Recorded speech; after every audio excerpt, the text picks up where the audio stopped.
अब आप अभय शंकर गौर से आज की हलचल सुनिए। तो सबसे पहले बात करते हैं, ये मौसम खराब होने की वजह से केदारनाथ में इस समय आफत आई हुई है। तो केदारनाथ यात्रा मार्ग पर जो है, आपदा के बाद एसडीआरएफ और एनडीआरएफ की टीमें लगातार पुलिस के साथ घाटी में राहत और बचाव कार्य में जुटी हुई हैं और हेलीकॉप्टर के जरिए कुल 780 लोगों को अभी तक बचाया भी गया है। लेकिन अभी भी लगभग 4280 लोग ऐसे हैं, 1500 लोग ऐसे हैं जो अलग अलग स्थानों पर फंसे हुए हैं।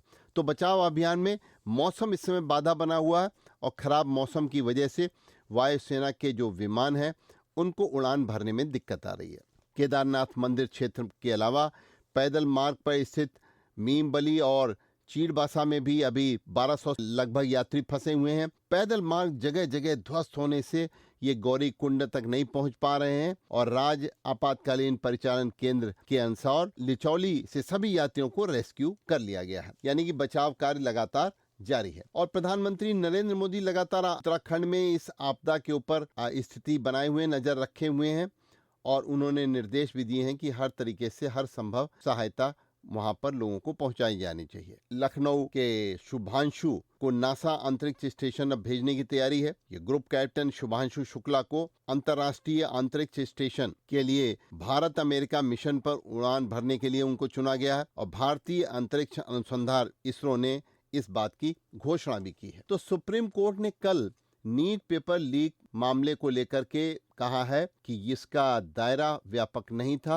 और यह झारखंड के हजारीबाग और बिहार के पटना तक ही सीमित था। सुप्रीम कोर्ट ने यह भी कहा है परीक्षा में कोई प्रणालीगत उल्लंघन नहीं हुआ है और इसलिए दोबारा से नीट यूजी आयोजित करने की सुप्रीम कोर्ट ने जरूरत नहीं बताई है। तो सुप्रीम कोर्ट ने कहा है कि परीक्षा में अनियमितता और विलासिता की बात है और कोई भी छात्र इसे वहन नहीं कर सकता। आइए बात करते हैं हरदोई में वरिष्ठ अधिवक्ता की हत्या के मामले को लेकर के जो पुलिस ने काम किया है उसके लिए चारों तरफ पुलिस की तारीफ की जा रही है और विशेष तौर पर हरदोई के पुलिस अधीक्षक नीरज कुमार जादौन के कार्य प्रणाली की जनता प्रशंसा कर रही है। तो हरदोई में ये जो पुलिस ने मामले को, पूरे हत्याकांड को खोला है, उसमें समाजवादी के पूर्व जिलाध्यक्ष वीरेंद्र यादव उर्फ बीरे समेत 5 लोगों को गिरफ्तार किया गया है। पुलिस मुठभेड़ में एक शूटर को गोली भी मारी गई है, जबकि बाकी को सुबह कल उनके घरों से पकड़ा गया और प्रॉपर्टी को लेकर सुपारी देकर शूटरों से ये कत्ल कराया गया था। तो वरिष्ठ अधिवक्ता कनिष्क मल्होत्रा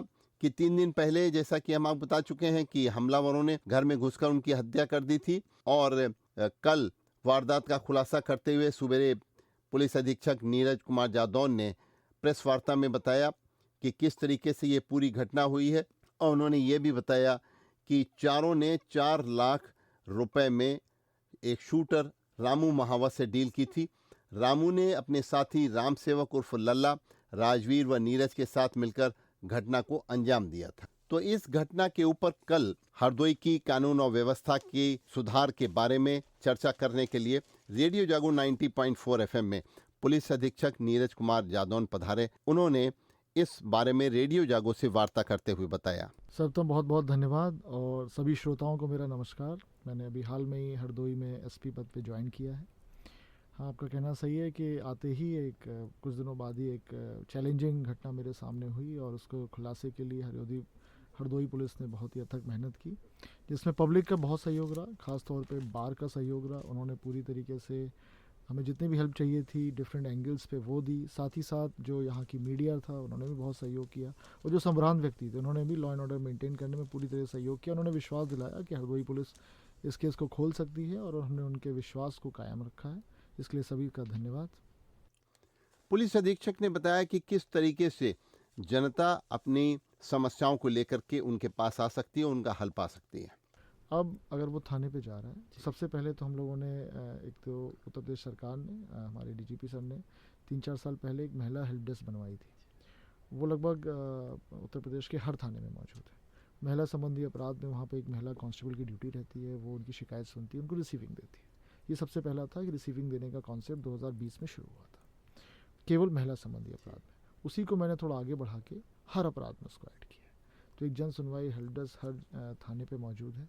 वहाँ पे पब्लिक जाएगी, अपनी शिकायत करेगी, तो उनको लाइट ब्लू कलर की एक उनको स्लिप मिलेगी, जो उनका प्रमाण होगा कि उनकी एप्लीकेशन एक्सेप्ट कर ली गई है। एक रजिस्टर में उसकी एंट्री होगी और उसके बाद ये बोला गया है कि 7 दिन के अंदर उसका डिस्पोजल हो जाए और उसका फीडबैक लिया जाए। फीडबैक लेने का काम होगा थाना प्रभारी या उससे वरिष्ठ अधिकारियों का। सीओ साहब, मैं या एडिशनल साहब उसका फीडबैक ले सकते हैं और फीडबैक में संतुष्ट है तो कोई बात नहीं, असंतुष्ट है तो क्या कारण है असंतुष्ट होने का। कई कारण ऐसे होते हैं जिसका समाधान हम नहीं कर सकते, जैसे विभिन्न डिपार्टमेंट को लेकर होते हैं, कोर्ट को लेकर होते हैं, राजस्व विभाग को लेकर होते हैं, उसका तो हम नहीं कर सकते। लेकिन जो असंतुष्ट के कारण ऐसे जिनका समाधान हो सकता है तो एक बार हम फिर ट्राई करते हैं, एक सीनियर रैंक ऑफिसर ट्राई करता है उसको कि शायद उसका हम निस्तारण कर लें।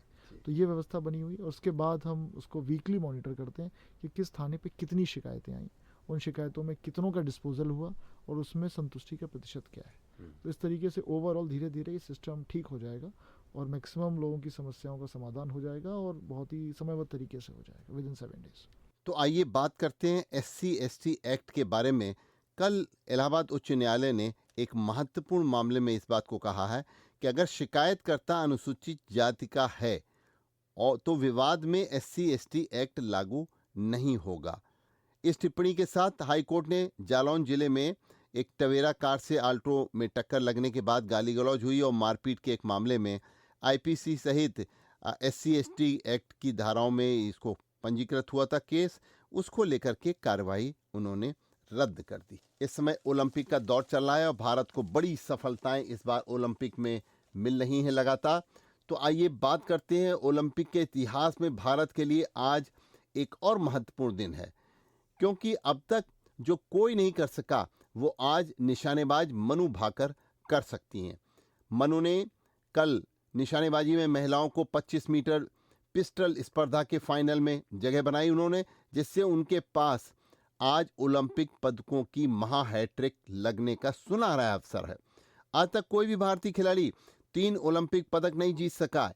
अगर मनु पदक जीत लेती हैं तो वह एक ही ओलंपिक में 3 पदक जीतने वाली भारतीय महिला पहली बन जाएंगी।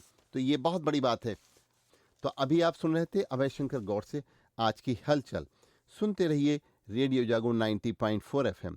आप स्वस्थ रहें, आप खुश रहें, आपके सुखमय जीवन की हम कामना करते हैं।